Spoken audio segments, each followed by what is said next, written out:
This could be one of the most underrated countries to eat delicious food, and it's also the place I was born and grew up in. Romania. To celebrate 4 million subscribers, I decided to spend 100 hours showing you some of my favorite Romanian foods. Foods that kinda shaped who I am today. We're gonna eat delicious meats, soups and stews, unique desserts, some of my favorite childhood comfort foods, and all sorts of local homemade deliciousnesses. Dishes that are closely tied to people and their stories, and my story. So let's get started.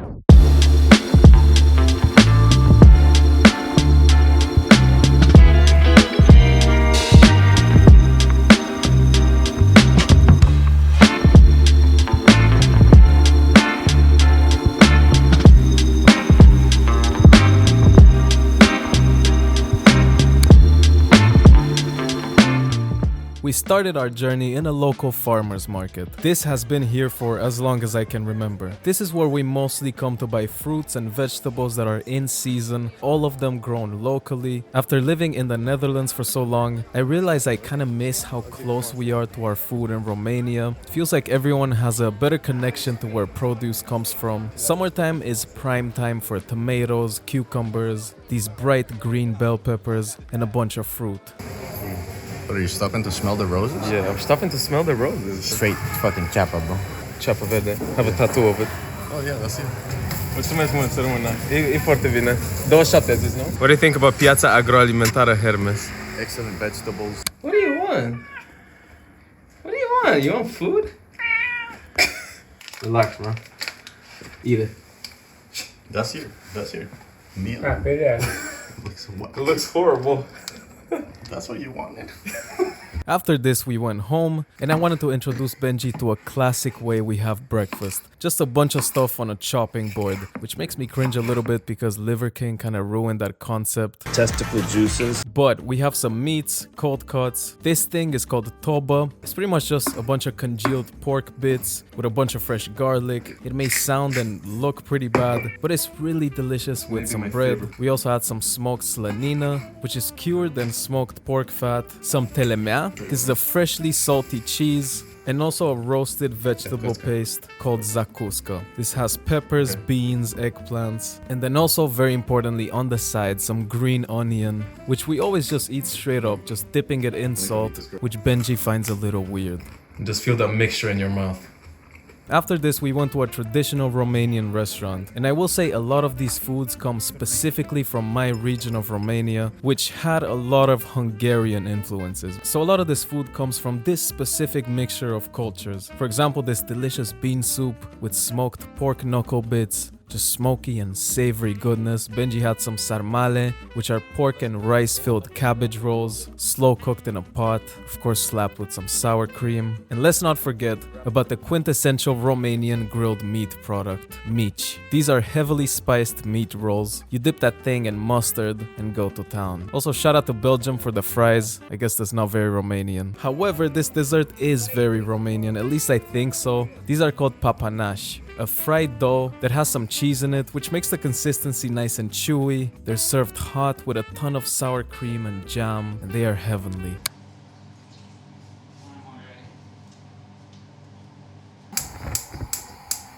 Later that day, I forced my mom to make me one of my favorite comfort foods, mamaliga. This recipe is so simple yet so amazing. It's pretty much just polenta, which is boiled cornmeal. It becomes creamy but still maintains a very gentle, grainy texture. The taste is nutty and subtle, and all it needs is a little salt and butter to make it glossy. My mom added some smoked meats along with the rendered fat, and then we layered that with a combination of cheeses. We used brânză de burduf, which is a pretty pungent tasting sheep's cheese, and also some grated cașcaval, which is kind of like a mozzarella type cheese for that stretchy, chewy texture.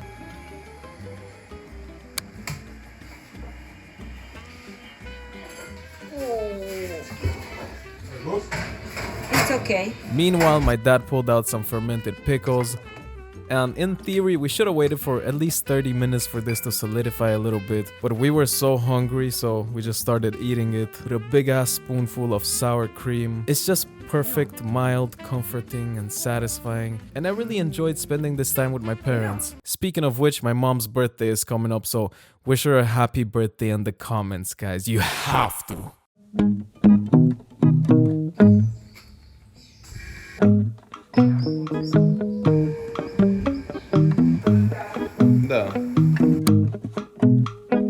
It's day 2 and we started our day in Savadisla, a small village near Cluj, famous for its Romanian Hungarian food. And one of the highlights is the famous goulash, a spicy slow-cooked stew with meat and vegetables. Anka was kind enough to show me how to make a small portion, and the recipe is really simple. However, maybe the most important ingredient is the thyme. Eventually the beef gets tender, the liquid is reduced, and the potatoes gently break down to create a deeply savory, thick sauce surrounding everything else. A very important element is also the goulash paste, which you can find in pretty much any store around these parts. But what it is a tomatoey, paprika-y, salty, concentrated paste that forms the flavor base of this dish. This version also contained tiny dumplings made with flour and egg.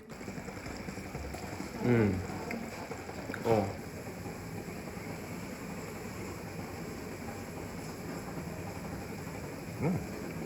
Sure. At my house. Here. Here are my Doritos. I love the consistency of the liquid with the broken down potato in it. Yeah, it makes it like a thicker soup. The soup around it just became a sauce to the meat and the potatoes. What I used to do as a kid is take the potatoes and smush them down even more like this, so they just become even more part of the surrounding liquid.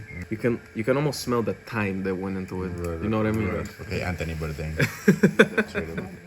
Yeah. Just spice it out. You spice it? Yeah. Really? You got a heat mouth. I got heat mouth right now. Shit, really?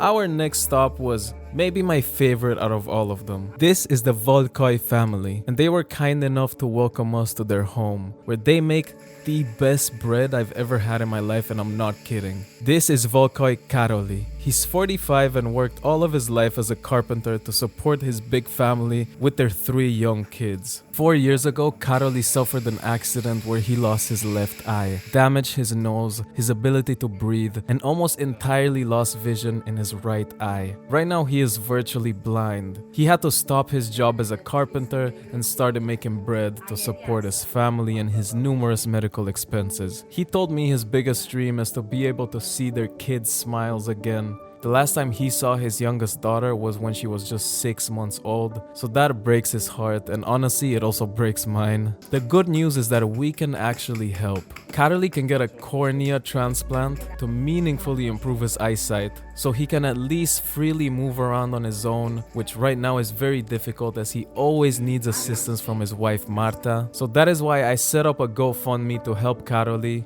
15,000 euros will pay for his operation and support his recovery, but frankly guys, any amount will help. I myself will donate 100% of this video's ad revenue. So if you cannot contribute, at least try to boost this video you're watching. Watch it twice, leave it in the background while you're doing something else. Share it with everyone you can. That will make it get more views, so more money for Karoli. These people never met me before, they didn't know who I am. And they didn't hesitate for one bit to warmly welcome me to their home and lay out a big table of delicious food. And honestly, this whole experience really moved me. We just reached 4 million subscribers, and I think this is the best way to celebrate, by getting our community to do something genuinely good and make a positive impact in someone else's life. So let's freaking do it, guys. I know we can. Now, let's move on to some more delicious food. Our next stop was Fraso, where we had langos, a Hungarian fried dough. We got 2 versions. One of them was topped with sour cream, garlic, and cheese, which is my favorite, and the classic one. Oh, you're gonna love this, bro. Really? Oh my god, you're gonna love this so much. And the other one had a thick, sticky plum jam. Like a reduced plum jam made only out of plums. Like it's just plums slow cooked for a very long time. Excellent.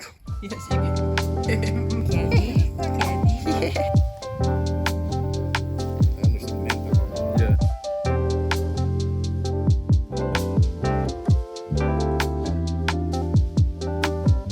Later that day, we went out to the city center and grabbed a drink with some friends. I honestly didn't expect this, but I developed a newfound love for the place I grew up in. For a long time, I think I was covertly trying to distance myself from Romania, almost in an unconscious effort to become more palatable to the Western world, which is a little weird. And I wasn't doing it on purpose, but now I had this feeling of reconnecting with some parts of my culture, which in a way made me have a clearer, more honest picture of my identity, which is quite nice.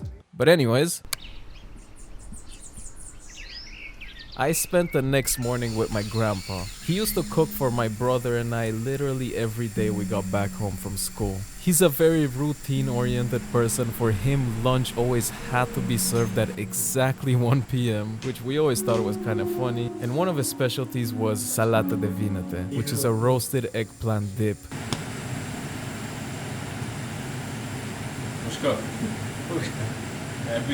After roasting the eggplants, we washed them, cleaned them, and chopped them up in a paste.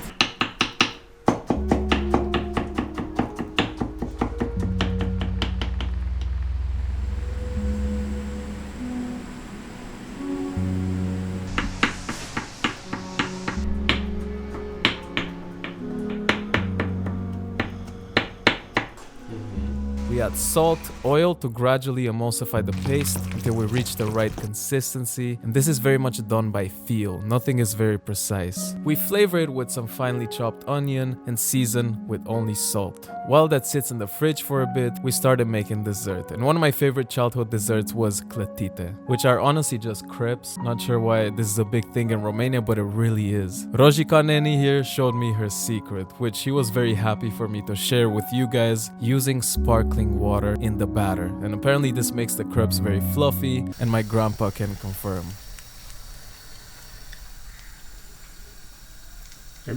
Bun.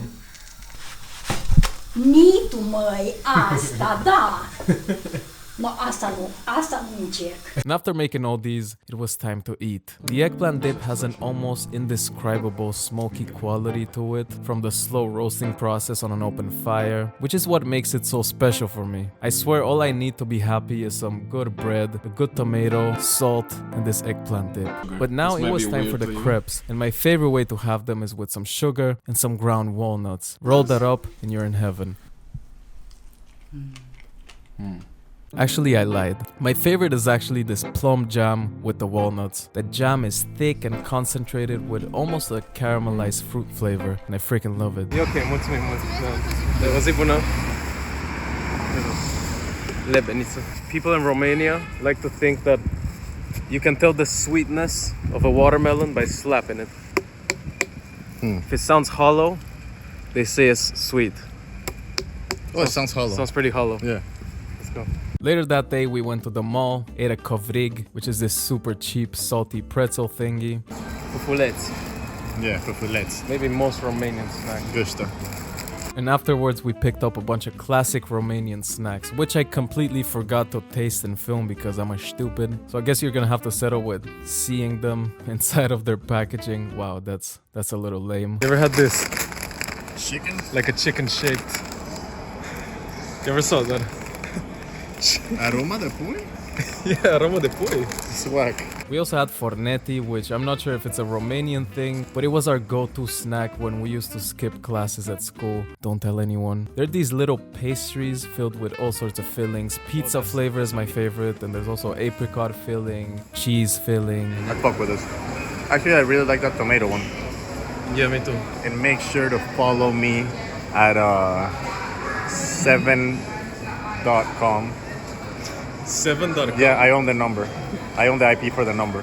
You own the IP for the number Yep. 7. Oh, these guys, bro. Oh, they gotta pay you. This is Right. like $5 right there. The next day, we decided to take a road trip to the nearby mountains. It's been a very hot couple of days, so this trip felt so nice and fresh. Kevin, go there, take a sip.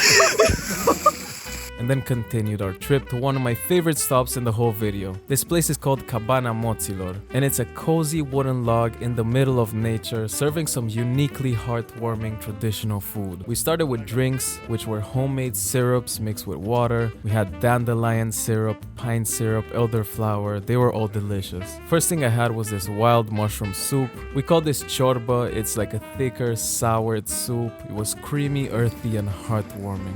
Oh, the soup.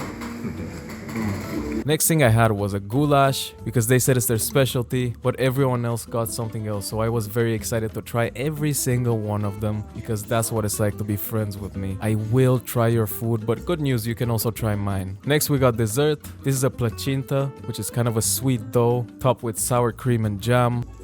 What's your assessment? It's just so good. Christina got chocolate crepes. I got honey walnut crepes, which is superior, but don't tell her. Good God, I'm hungry just looking at this stuff.